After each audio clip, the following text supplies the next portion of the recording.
Welcome everyone to Textiles and Tea. I'm Kathy Group and I'm the Advertising and Marketing Manager for the Handweavers Guild of America. Thank you for joining us today. Today, this show is sponsored by the Spokane Handweavers Guild. Thank you so much for sponsoring this episode today. If you want to learn more about them, check them out at SpokaneWeavers.org. They have meetings coming up, activities. It's a busy, busy guild. Check them out there. We will be taking questions as usual today, the last 15 minutes of the hour. Please put your questions in the Q&A and not in the chat. It's hard for me to see them when they're in the chat. Today, we have Mary Berry. Don't you love that name? Mary Berry. Mary is the owner and resident teacher at the Fancy Fiber Arts Center in Northeast Texas. She's formerly a middle school teacher. She now teaches weaving, spinning, dyeing, rug hooking, rug punch in her own shop and fiber festivals nationwide. And she's going to be at Convergence this summer. Her Fiber Arts Center sells supplies and equipments for crafts. She teaches as well as spinning fiber from the Shetland sheep, Angora goats, and Surrey alpacas that she raised for 12 years. For Mary, every day is an opportunity to create something beautiful. Hi, Mary. Hello, how are you? I am good. Welcome. Thank you. I'm glad to be here, Kathy. All right, first thing, what is your favorite tea? It would have to be something with orange and cinnamon in it. Ooh, that sounds good. To me, that's comfort food. It is. So how did you get started in fiber? Well, I'd learned to knit when I was in my 20s. I had a friend who was in the office next door to me who was from Denmark. And so she taught me how to knit. I worked in a one-girl office. She worked in a two-girl office. And so that's what we did at lunch. So I knit all the way through my 20s and into my 30s. And when I got into my 30s, I was bored with knitting and decided I wanted to learn to weave. By that time, I was living in San Diego, and there was a wonderful weaving shop there, and I was impressed with what she did. And so I asked her what kind of loom I needed to buy. She pointed me toward a 4-shaft Leclerc nylus, 36 inches wide. And I bought it and said on the way out the door, now where do I go to learn to weave? So she pointed, the prior owner of the loom pointed me toward some weaving lessons. Well, when I got out of the Navy, which was why I was in San Diego, and came back to Texas, I joined the Weaving and Spinning Guild. Well, you know what has to happen next then, right? I have to learn to spin because that's what everybody else is doing. And it looked like great fun. And so in my 40s, I learned to spin. And when I was 52, I announced to my husband that I wanted to move to the country and raise my own fiber animals. And he basically drew a circle on a map and said, this is how far I'll drive. And I found 15 acres to buy, and there we went. So now we raised Angora goats. Well, I had started with Angora rabbits, German Angora rabbits in the city. And when we moved to the country, I actually got out of the rabbit business and went for Angora goats and Surrey alpacas. And it was my husband that actually decided we should also raise Shetland sheep. So I drove to Missouri and bought him 3 sheep for his birthday that year. And that's what we did for 12 years. Now, of course, just last year, we sold the farm. I'm halfway through my 60s, and it was time, as they say. So we sold the farm, and I've had a shop here in Farmersville for the past 10 years. And since we weren't going to have the farm, I doubled the size of my shop. So that's where you'll find me nowadays. That's quite a story. We're going to talk more. We're going to talk more about the farm and everything. So because that farming is such a challenge. I mean, it's not easy to run a farm. And so is this something that you always do? Are you one of those people who's brave and just says, well, you're in the military. That was pretty avant-garde too for a woman back then. Yes. So is was. this something you're like, I'm just going to do it. I'm brave. I can do this, or? I don't know if you call it brave or foolhardy, frankly. But I really did want to go back to the animals themselves, and we couldn't do it in Farmers Branch in the suburbs. And so, and I'm just blessed, I guess, with a husband who kind of looks at me and says, okay, and goes along with things. I had some really good mentors, the people I bought my animals from, and connections that I had made said, if you need help, we'll help you. And I took them up on that. And we have a really good vet, a nice alpaca vet here who also saw my sheep, but I was lucky to have an alpaca, a vet that would see alpacas in Farmersville. And then I think the feed store, our local feed store, saved me from myself several times. Pete, the guy that owned the feed store, would say, I would go in with some harebrained idea of something I wanted to do, and he would look at me and say, well, that's not how it's usually done. And I would say, okay, Pete, tell me what I'm doing wrong. So it was an experience, and it had its ups and downs. And but I loved it. I loved every minute. Even now, I miss my sheep. Well, I always wonder, when you raise sheep and you're that close to them, I mean, you're there at every stage of when the roving becomes roving and everything. Do you think working with animals like that helps you understand how the fiber, when you make it into roving, or when you spin it, do you think raising them helps you understand the processing part, the spinning, the weaving? I definitely do. When I first started out, I had a couple of different kind of sheep. I ended up rescuing some Shetlands, for example, and they came with 2 border Leicesters. And the 2 breeds could not be any farther apart in characteristics. Shetlands are small. The border Leicesters used were not small. Shetlands have a very light lanolin content, and the border Leicester, on the other hand, had a much heavier lanolin content. My Shetlands would be sitting down, Shetlands have bare faces and bare legs.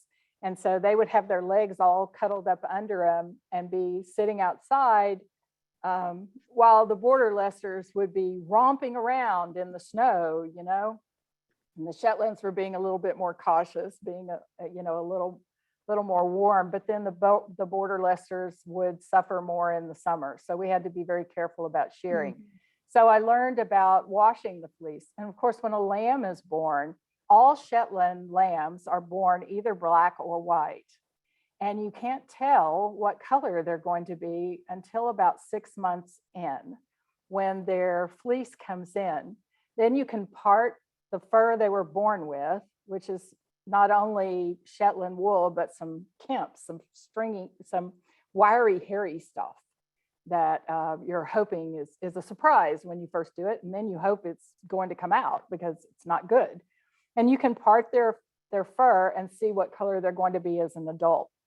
So that was really interesting. I have some fleeces that are black tipped and then not white, but creamy white. Everywhere else, because that's the way they grew out. So you do learn a lot. When I had the goats, my shearer told me, I'm doing what people tell me to do. I'm reading like a crazy person.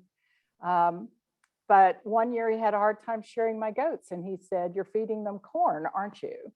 And I said, well, yeah, there's corn in their mix. There's corn in their feed mix. And he said, stop doing that. That's what's causing this problem here at their skin. And so you just muddle your way through it and call people when you get in a real, in a situation you can't handle.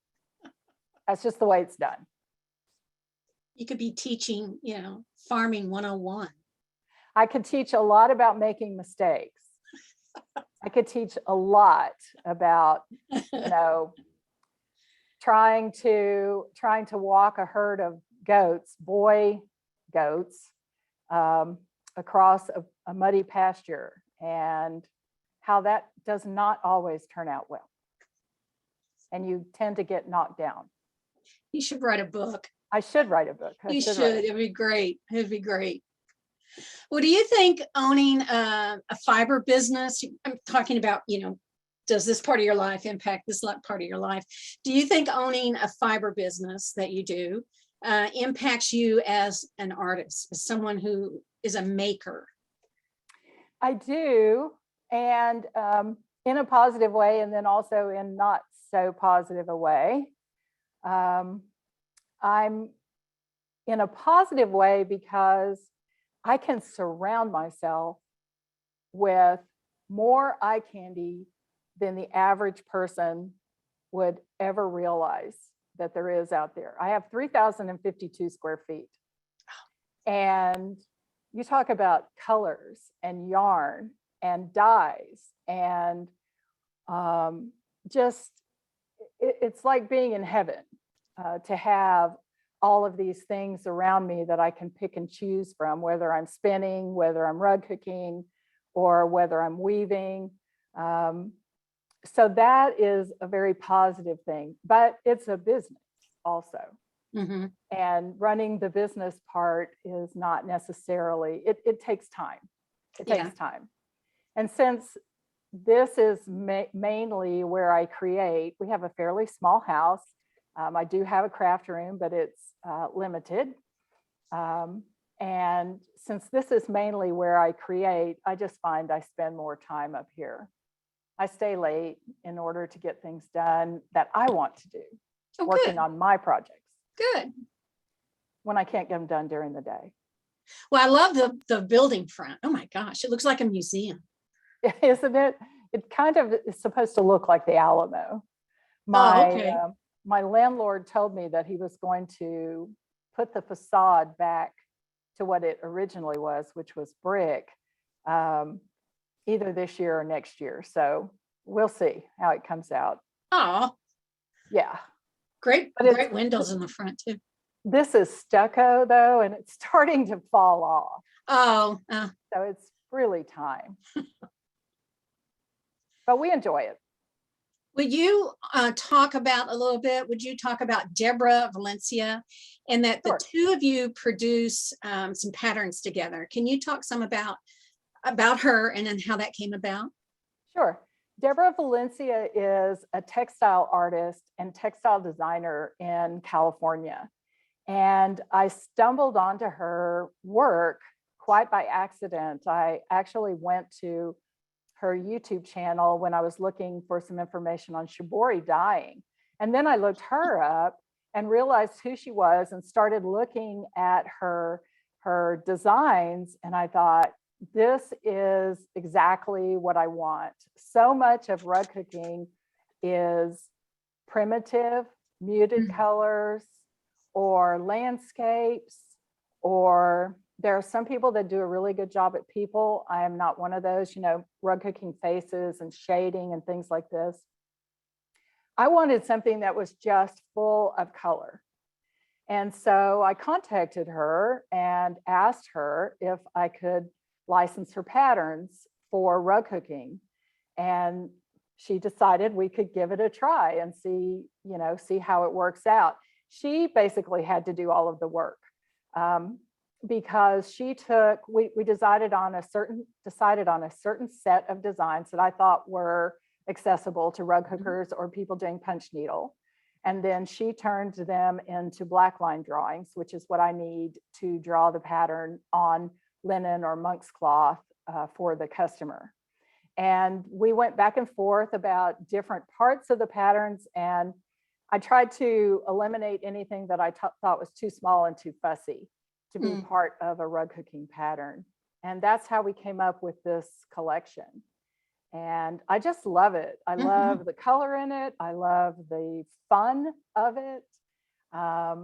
And I love dyeing for it. Sometimes a customer will buy a pattern, then they'll color plan it and I'll dye all the wool or dye all the yarn for it. So it's just been a great lot of fun. I love the colors. That's me. So you do the dyeing of your wool for? Yes. Is it just for rug hooking or just in general? I don't dye yarn as in knitting yarn or crochet yarn. I dye wool fabric for Oh, rug okay. hooking and wool yarn for rug hooking. I used to dye, there was a time when, I was an indie dyer. When we first had the farm, I used to have dye days every Saturday, every first Saturday, we had a dye day. And I had yarn that I dyed for knitting, and then other people brought yarn, and I had 40 something colors of dye mixed up. So they came to my place and dyed their yarn, and it was great because they didn't have to make a mess in their own house. And it was great fun. So occasionally we still do dye days where I invite other people to come and dye. But my own dyeing is basically for rug hooking and punch needle. Wow. Was she surprised when you contacted her and said, "Oh, I never thought about rugs"? Yeah, I think so. I Yeah. think so. It is interesting. I made a beautiful rug for her. And she color planned it for me. She sent the Pantone cards so that I could dye the colors to match the Pantone cards, the color cards. And it's going in her house if I ever let go of it. Right now, I'm still showing it off to people. But eventually I will mail it to her and she can have it for right inside her front door. So yeah, but I think it's a great set of patterns. And I know there are people out there who are like me, who are just all about color and pops of color. And I know they're going to love these patterns. Well, what was it like doing a collaboration? What do you think was the hard part and the good part about doing a collaboration like that? Well, the good part for me was all the designs. Yeah. I can't draw stickmen. Okay. So for me to come up with a pattern line, it was going to have to be, at least the majority of it, someone else's designs. And she had the design, she had fabrics and stationery and things that I just fell in love with. And the hard part, I guess, was getting her to understand, having never hooked a rug herself, the limitations of rug hooking, and as far as that relates to the designs. So making a curved line big enough so that it actually looks curved, for example.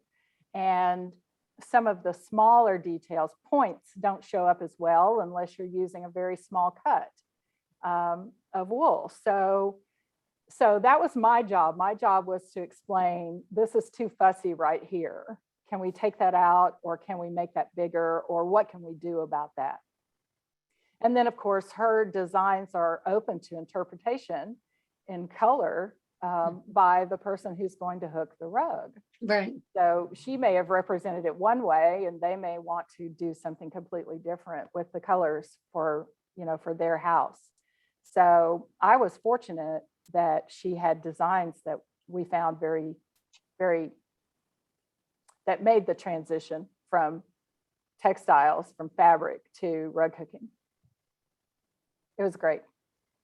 Well, speaking of color, you use some incredible colors in your rug hooking and your weaving. So do you think this is a great example of that? I just love these colors. So I always wonder, do people learn color? Are you born with it? How did you get this great color sense? I had to learn it. I have known people who were born with it, but that wasn't me. It wasn't something I was really involved in growing up. And so I am a great believer in taking classes, and I took classes in color. And I looked at paintings, and I looked at artists and how they use color. I looked at, I took, classes from the colored greats, Deb Menz, for example, and Deanne Fitzpatrick, who is one of the rug hooking greats. I learned from Tien Chu as far as weaving. And if anybody asks me about color and weaving, I say, you need to go over and look at what Tien Chu has written. I can help you to an extent, But if you're going to get really fancy, I send them over there because that's her talent, is the fancy use of color and combining colors. But I think I have a sense of what colors look together because I observe colors a lot in nature. Where the farm was, we were on the Blackland Prairie. And so I got to view a lot of colors in nature, flowers and whatnot. And then I come back with and dye fabric and try things. And if they don't work, I try something else. Mm-hmm. That's the great thing about dyeing, because if you're trying to dye a particular color and it comes out wrong, it's still a pretty color. Somebody's going to like it. Just put it over there in inventory. It might not have been exactly what you intended, but somebody's going to like it. Well, one thing I was curious about too is when you make these color decisions, it must be different in each modality that you use, right? Absolutely. Like I'm always trying to explain to people that color and weaving is not the same thing as color and knitting. So do you find that you have to kind of readjust how you think when you're designing for a rug versus a weaving? Absolutely, without a doubt. One of the guild programs I put on is this program about color in spinning when you want to spin to weave. And that's pretty important because you are crossing threads in weaving, whereas you don't necessarily in knitting, they're following along. And so when you're spinning, when you want to control your color in your spinning so that it will show up in your weaving a particular way, you have to pay attention to how you're spinning. This picture on the left here is one that I use in my color and spinning to weave class, because I don't know why I bought this set of roving. I really don't. It must have looked different on the internet. I would never have voluntarily bought anything with that much fluorescent yellow green in it. But we made it work. We talked about, in the presentation, I talk about how I made it work and how I toned down that color and brought it in with the rest of the colors so that it didn't leap out at you. Mm-hmm. So yes, you very definitely have to consider how you're going to use your yarn. Another thing that we do is I show how to figure out how your yarn has been dyed when you buy it from the store. So how to find the color repeat, how to measure how far there are between the color repeats, and then how to consider that when you're warping your loom. Whether you want them to be together or whether you want them to be separate, or whether you want them to be together sometimes and separate other times. Well, I'm so excited you're going to be teaching at Convergence, and you do a lot of teaching. I do. I am curious, what is some of the best advice that you give to a new student who's just starting out, whether it's spinning, weaving, or rug hooking? I tell them to start by following the known. In other words, follow the rules. Do what the teacher tells you to some extent. I try to give my students a lot of choices because not everybody's style is the same as my style. But I tell them to follow the known the first couple of times. Put colors together that they know will go together. Follow the directions when you're warping your loom, or do what your teacher says when you're warping the loom, or placing your weft, or whatever it is you're trying to learn. And then ask yourself what you want to do and what you want to produce, and see how you can make that happen. How many rules do you have to break?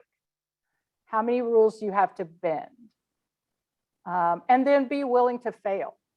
Know that failure is just a sign. I mean, you learn something from failure, and failure is just a sign that you're making progress. If you already knew it all, then you wouldn't be exploring, and how dull would that be?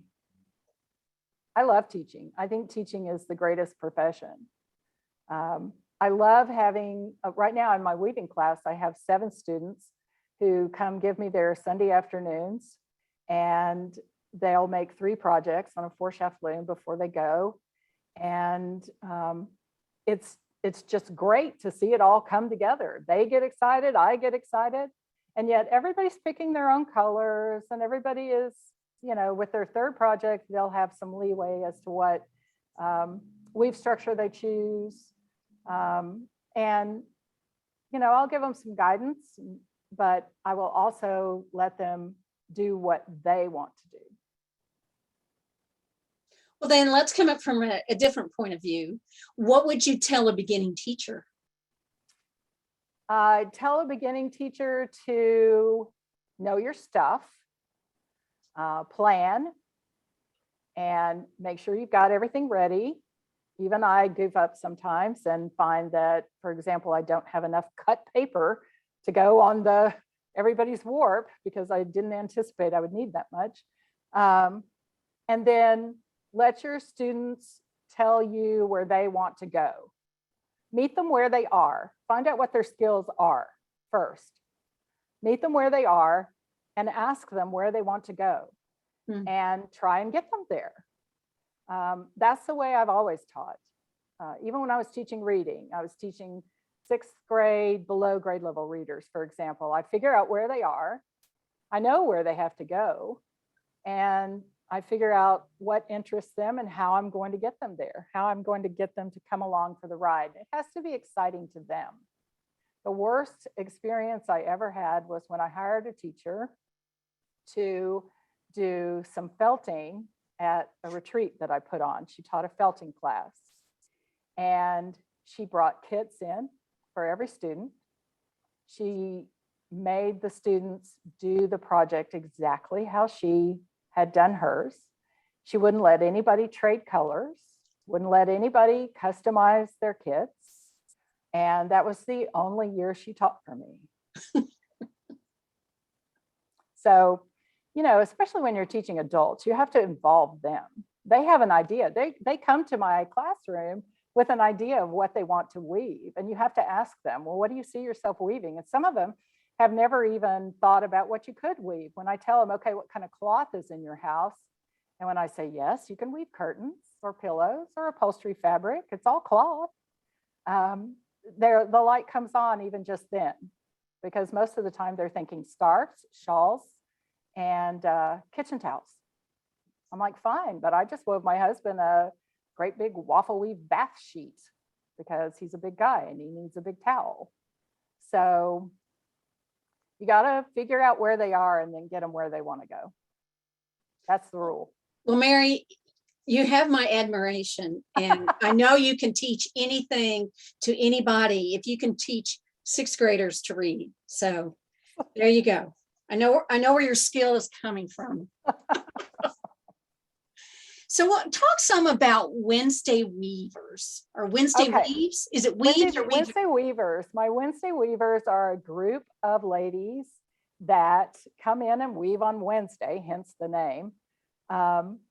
They are mostly former students. And I tell my students that my goal as a teacher is to, you know, to borrow the phrase, give you roots and wings. And then send you on down the road so that, you know, you may come back to ask me a few questions, but you don't really need me. You don't need me by your side to warp your loom. Well, these are people who came and took my beginning weaving class and just never left. They still come, and they come every Wednesday. And most of them are very accomplished weavers. Some of them have been with me 8 or 9 years.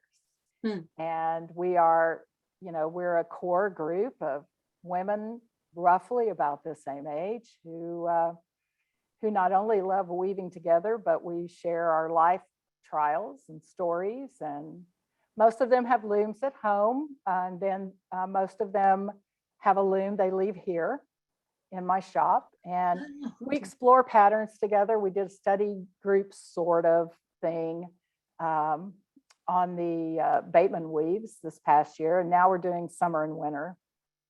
So they decide what they're interested in, and then we jump in. And they're my friends also, and they support my shop a lot. It sounds wonderful.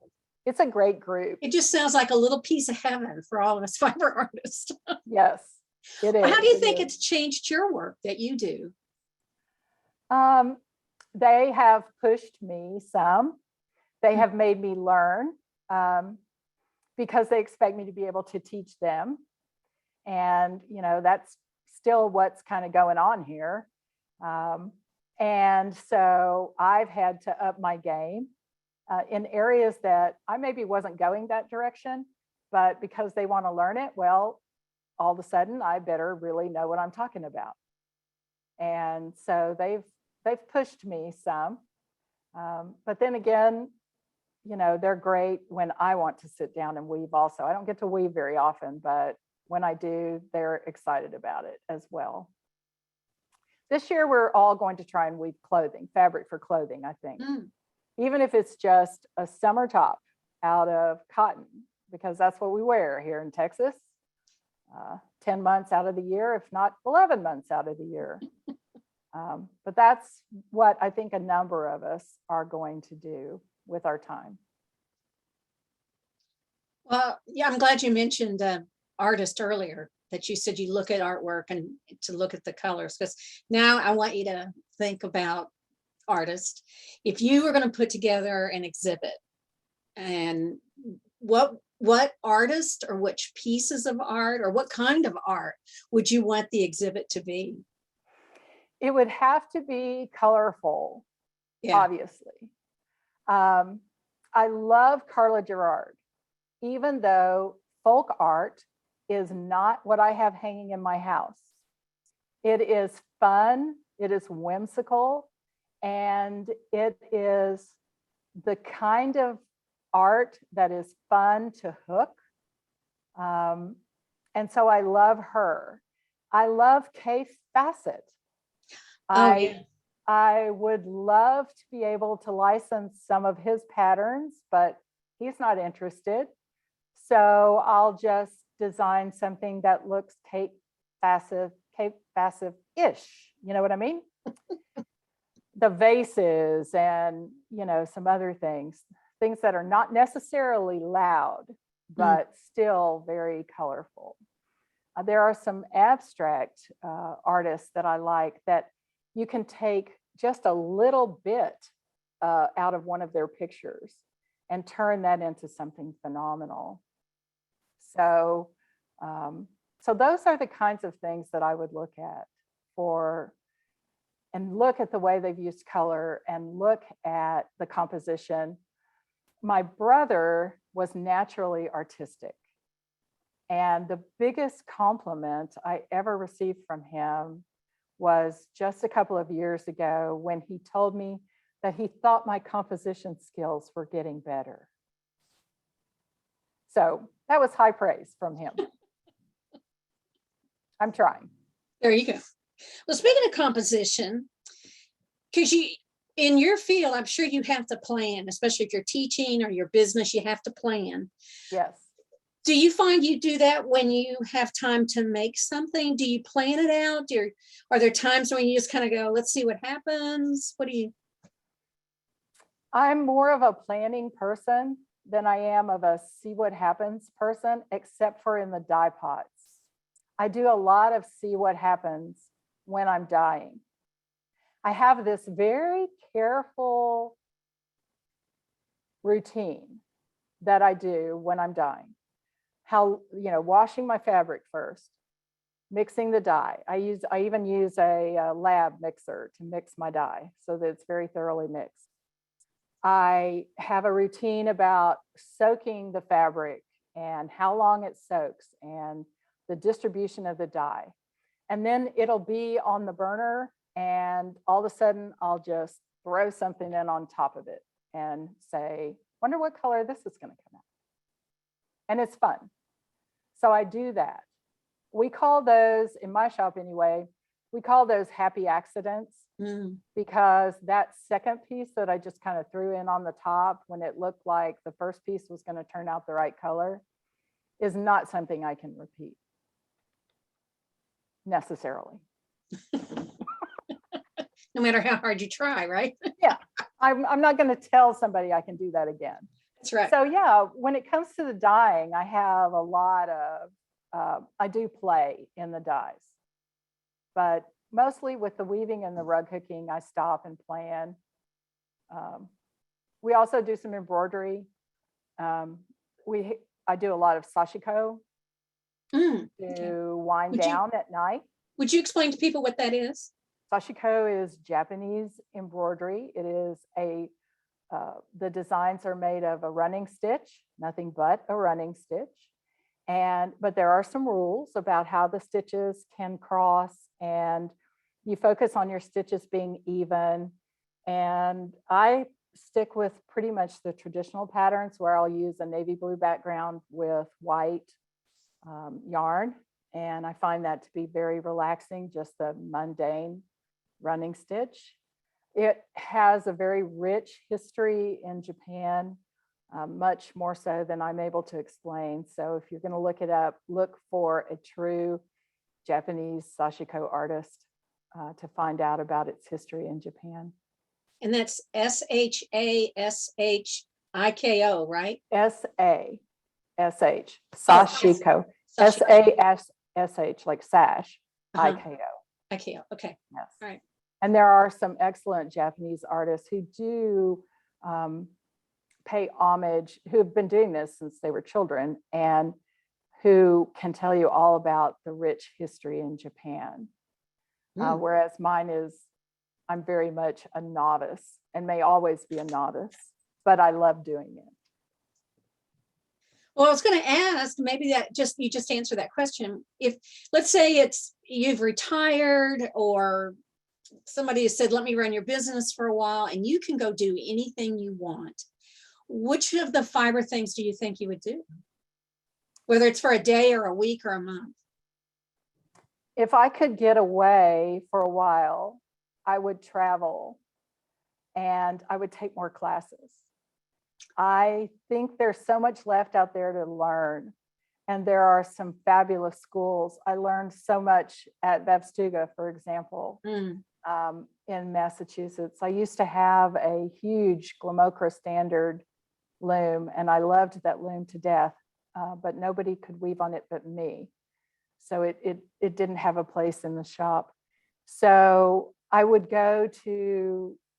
learn more about rugs and weaving rugs and techniques for weaving rugs. I would go to New Mexico, or I would go to Mexico. I would learn about walking looms. And there's just so much left. I think it's really important to learn from the greats before the greats are all gone. So, for example, I took weaving 2 from Madeline Vanderhoot on Whidbey Island. And I've been weaving more than 20 years at the time. But she has such a wealth of knowledge that a comment she made somewhat offhandedly changed how I felt about temples, for example. So there's so much to learn. I would go find these people that are making beautiful things, and I would take classes, and I would try and learn what they do. That's how I would spend my time. Would it be a particular fiber art that you'd want to pursue, or just something new? Mostly weaving, I think. I think my husband and I are going to Canada next year, and we will go by Deanne Fitzpatrick's shop. But mostly I will stick with weaving. Weaving is what I come home to, you might say. Okay. I spin a lot because I spin my own fibers, but then I want to weave with them. Weaving is what I really want to come home to. Well, then may not be your vacation that we've been talking about. Well, what is next for you? Next for me, I have to decide whether I am going back on the road. I miss being on the road. I miss teaching in other places, but then again, I really love my shop, And so if the road would come to me, that would be really neat. Small plug here. We do have 2 bed and breakfasts in Farmersville. So you really There you can go. come and take classes here. There you go. I'd like to arrange it so that I have more time to produce the art that I want to produce. I want to focus on weaving with wool in particular. I'm looking forward to making jackets and coats with my hand spun wool and my hand spun mohair. I think tail spun mohair belongs on the collar and on the edges of a jacket. And I'm going to make that happen this year. Oh, good for you. Yes. So I'm trying to dip my toe back into sewing somewhat. But then I've been known to hire a seamstress. I know what my limitations are in that arena. So more of the same, I guess, more teaching, more trying to inspire people. I'm doing kids camps this summer, so I'm starting them young. You're a busy woman. I am busy. I stay busy. And then don't forget you're teaching this summer, right? At Yes. Convergence? I am teaching at Convergence, and I'm excited about that. I've reached out to most of my students. I'll reach out to the last class today, and I've asked them the same thing I asked everybody. What is it you want to learn? Here's what I'm bringing. Here's what I plan to do. Now, what do you want? What are you And teaching? I'm teaching Master Your E-Spinner, because a lot more can be done with an e-spinner than just spinning with the settings that somebody taught you on. Same thing goes for spinning 201. Different fibers call for different spinning techniques. You need to know how to adjust your wheel to get the yarn that you want, not just what it seems to want to give you. And so that's spinning 201. And then I'm teaching rug hooking. And that's a full day class. And we are going to have a lot of fun with color and design and let people create something that is beautiful in their eyes. I may have to sneak away to see that. You should come. You might need something, and a staff member should check on you and make sure That's you're right. okay. That's right. Absolutely. Well, let's check in. We've got all kinds of questions. Let's check in and see what people are asking. How's that? Sure. All right. Jill Carrick, I'm also a weaver rug punching person. Do you weave any of your monk's cloth for your rug punching? Do you weave any of that? I don't weave my own monk's cloth, but I am considering weaving my own linen. I have this idea, something else that's kind of rolling around in the back of my head. In fact, I have an article coming out in July about using my hand spun yarn in my rug hooking. And so I think I'm going to actually go from there and rug hook as I weave on the loom with my hand spun yarn. It's sort of like a supplemental weft as a design feature. Where is this article going to be? In the Tiny Studio magazine, published by Susie, whose name escapes me. Come on, it's right there. It's going to be an electronic magazine, fiberygoodness.com. Oh, I can't wait to read that. That sounds great. Yes. Oh, that's cool. There is a lot of overlap in these crafts, in spinning and in weaving and in rug hooking. They all involve wool. If you're going to put a rug on the floor, it needs to be wool. Now, if you're going to put something on the wall, it can be anything. It can be silk, it can be knitting yarn, it can be sari silk or bubbly mohair or roving even. So there is a lot of overlap, and I think one craft informs another, and I'm looking forward to smushing them together. Highly technical term, folks. Yes. Smushing them together. All right. Diane Bloom wants to know, do you house your Surrey alpaca with your Shetland sheep and Angora goats? I do. Okay. I just separate my boys and my girls. Now, I did teach them early on that everybody has a separate pen in which they eat. Otherwise, nobody would get anything to eat except the goats. Oh. So I trained them to come to, a different pen when it's time to eat, and everybody, so they could get their own food and whatnot. And I had to learn a very interesting thing about hay. The first couple of years, I couldn't understand why there was so much vegetable matter in my sheep. Well, Shetland sheep come up about to my knees.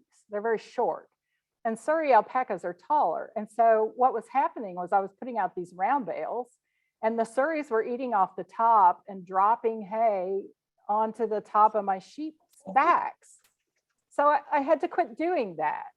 That's the kind of things you learn when you don't grow up on a farm, when you're a suburban, person who decides they want to live in the country.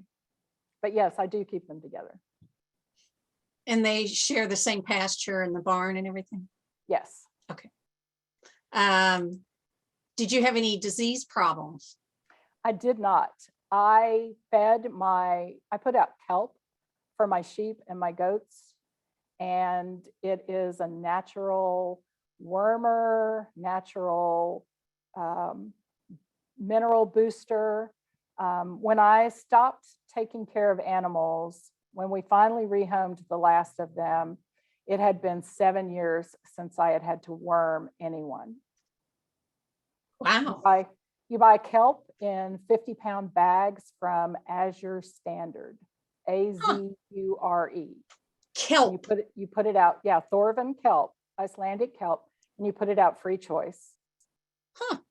And it also, I always had twins and triplets out of my sheep and goats. It's good for that. The alpacas don't care for it. But I only had male alpacas. I wasn't breeding alpacas. I just wanted them for their fiber. Now here's somebody who knows nothing, but is there any difference in the fiber between a male and a female? There can be in an intact male. But I'll tell you where you find the real difference is between a white animal and a colored animal. The colored animals tend to go coarse sooner than the white animals. So out of 24 male alpacas, 21 of them were white. New things every day. Yes. Diane also wants to know, do you have any plans to teach online, any weaving classes online? Gosh, I am such an old dog. Yes, I have plans, but you know what? I have got to have a technical advisor. Guys, I'm 65, okay? I don't know the latest and greatest about computers. So, and how to set up a video thingy do. In fact, one day I was trying to set up a video. I was trying to set up my iPhone to point down because I was doing a short video on how to warp on a warping board, how to wind a warp on a warping board. And the phone dropped and I didn't think anything of it. We picked it up and we started, trying to get it back up there. And not 5 minutes later, my husband comes roaring through the door and says, "What's the matter? What's going on?" And I'm looking at him like he has 3 heads, and he's looking at me like, "Why aren't you dead?" Well, I have the call your emergency contact thing on my phone. And my phone had thought I had taken a hard fall. And when I didn't turn it off and tell it, no, I haven't taken a hard fall, it texted both of my adult children and my husband. Both of my adult children started texting my husband, "What's going on with mom?" So my husband couldn't get hold of me. So he comes flying in the front door. And I'm like, "I am so sorry. I just dropped my phone." So I need help putting up a video studio, but it is on the list for today. Well, you're doing this really well today. Thank you. Thank you. But you can't see what my hands are doing until I do this. Yeah, that's true. That's true. So I've got to figure out something that has a downward view. And then I will do some online classes. Okay. Something to look forward to. Yes, thank you. All right, Karen LeBlanc, can you talk about how your business model works for the dye days and the Wednesday weaving groups? Do the members purchase or rent a loom at your shop, or how does that work for your business side? Okay, on the business side, some of the ladies own their own looms and they leave them here. 1 or 2 of them use my looms, and I have looms that are bigger than their looms. My loom's bigger than your loom. And so, for example, right now I have rag rugs. We are all doing rag rugs on one of the looms. And one of my ladies has a commission for a blue jean rug, and she's using my big colonial too. So what they do is they pay a studio fee monthly, and that helps with the floor space and the utilities. And they buy their supplies from me. They don't have to. I don't make them buy their supplies from me, but they do pay a studio fee. And then for the dye days, we charge, we make up the dye, and we make up basically the primaries and some secondaries. People bring their own yarn, or they buy yarn from me, and they pay for a 1-hour time slot as like a class. And that way I can do 4 people in an hour, and we can keep that under control. They bring their yarn, or I have yarn here waiting on them. They choose their colors. They can mix their own colors from the primaries and secondaries if they want to. They put them on, they put their dye on the yarn, and this is mostly wool dyeing. Mhm. We have a dyeing microwave. We process it for them, not to be confused with our food microwave. So we process it for them and put it in a bag and hand it to them wet and give them instructions on what they need to do when they get home. And they pay a class fee for that hour. That's sweet. That's a great setup. It is, because that way, like I said, you get to mess up my place instead of your place. Andrea Dyson wants to know, what kind of rug backings do you use for your hooking, needle punch, etc.? I prefer bleached Scottish linen for my rug hooking. I will buy primitive linen, but I personally have a hard time seeing it. It's, you know, I like the crisp white of a bleached linen. And I think it's the best backing for any rug that's going on the floor. I use monk's cloth, but I use the 100% cotton monk's cloth, not the polyester kind that the rug tufters use. I use 100% cotton monk's cloth for needle punch. I also offer cotton rug warp. If you're going to do something that you don't really want it to be a family heirloom, don't want it to last forever, don't want to spend a lot of money, cotton rug warp is okay for that. Linen will last longer. Cotton rug warp, I find, is kind of hard on your hands. I am hooking a rug over at our historical house. We have a house here in Farmersville that was built in 1865. And so I have a rug hooking demonstration going on over there, and I'm using cotton rug warp, and I really find it very hard on my hands. But I offer it to people who would like to have it.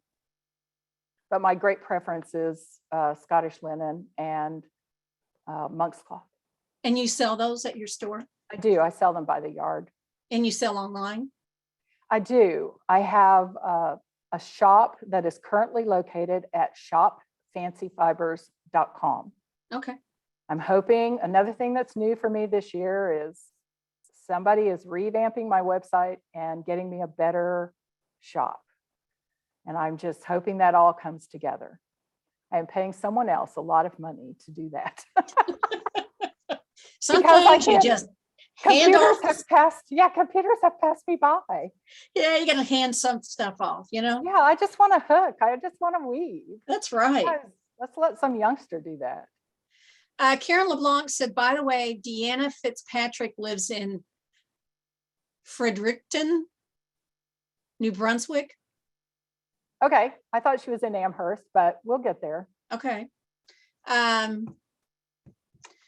Diane, you got a friend here in Diane Bloom. She says, yeah, I'd love to take classes with you, but live in Michigan and I am a shepherdess. So Zoom is much better for me than traveling. I love your ideas. That's true. When you have a farm, you can't say, gonna be gone for the weekend. You know, that's an everyday thing, isn't it? I had I'll say this again, I had a very supportive husband. For a while, for the first couple of years, I had a farm hand. I was able to get some high school boys who were in the ag program but didn't have animals of their own to come work for me. But then the high schoolers have just gotten all so busy that my husband picked up the slack when I was on the road teaching. And the year that I did New York Sheep and Wool and SAF back to back, and I was gone such a long time, he was not amused. He's a good man, Charlie Brown, right? Yes, he was, but he was ready for me to come home. Well, thank you so much for being here today. It has been such a nice afternoon. I love hearing about the farm and your business. It's amazing. Thank you. Thank you very much. And everybody come to Texas. I want to meet you. Come to Convergence. You'll meet her there. Yes, come to Convergence. Take my classes. I know. I want to take your rug hooking class. Yes. If you're a self-taught spinner, come and take my Spinning 201 class. I can teach you a lot of things about making that wheel do some tricks for you. Yeah, and that e-spinner. We're going to have e-spinners being sold there. So here's your chance. Take a class, buy an e-spinner. You'll be in good shape then. Buy an e-spinner and then come take my class. Exactly. Thanks so much. Thank you, Mary. And again, if you want to see more, check out her website. You can see all the different things she has for sale. You can look at all the wonderful, colorful yarns she has. And it's fancyfibers.com. And you can see all of her products there. I do want to thank our sponsor, Spokane Handweavers Guild. We appreciate them stepping up and being a sponsor today. You can check them out too at SpokaneWeavers.org. They have programs and activities going on if you want to check them out. Thank you, Spokane. We appreciate it. If you would like to sponsor Textiles and Tea or your guild or your business, please go online to weavespindye.org and you can learn all kinds of information about sponsoring an episode or 4 episodes of Textiles and Tea. It's so funny. We were just going to do this for a year, but I don't think we're ever going to stop. So we're still booking people and looking at December. So jump in there and get a sponsorship if you'd like. If you like programs like this and the programming we've been doing lately, please go online and either become a member or join a fiber trust by donating to the fiber trust. And that supports all the special programs that we do, like the Textiles and Tea, the Spinning and Weaving Week. So we appreciate that. Again, that's weavespindye.org. If you missed an episode, you can watch them on Facebook Live. You do not have to have a Facebook page. Everybody's always concerned about that. All you have to do is come on and watch. You don't have to sign up for anything. But we're also on YouTube now. We're getting those up. It takes a while to get them up. I encourage you to go to YouTube and subscribe to our YouTube page. When you do, you'll get a notice when a new page has been uploaded. We have things coming up. We have all kinds of things. Don't just attend Convergence, be part of Convergence. A lot of you folks have been signing up to help us with exhibits, standing at the doorway, helping people find where they need to be, registration. We need help with equipment, all kinds of things that you can do at Convergence. Please go online and sign up. And whatever you have, you got an hour here, an hour there, we'd love to have you. So be part of Convergence. Don't just attend Convergence. We've got Spinning and Weaving Week coming up. It's hard to believe we're working on that already, but we are. It's October the 3rd through the 9th, 2022. We are looking for instructors for our new Art Sparks. We are looking for artists for the studio tours. We hope you'll come join us at the fashion show. Start working on things now. And then we want our vendors to come join us on Marketplace Live. And I'd love to hear some of you talk on Thread Talks. If you don't know what Thread Talks is, it's like TED Talk. Talk about a concept. Shave 'em to Save 'em came and talked. It was wonderful, about 15 minutes. So if you have a concept or an idea that you would like to share, join us on Thread Talks. Next week, we have Myra Wood, who's going to join us. We're excited about that. Thank you all for being here this afternoon. It was a lovely afternoon. Thank you again to Mary Berry. I hope you have a wonderful week and happy tea.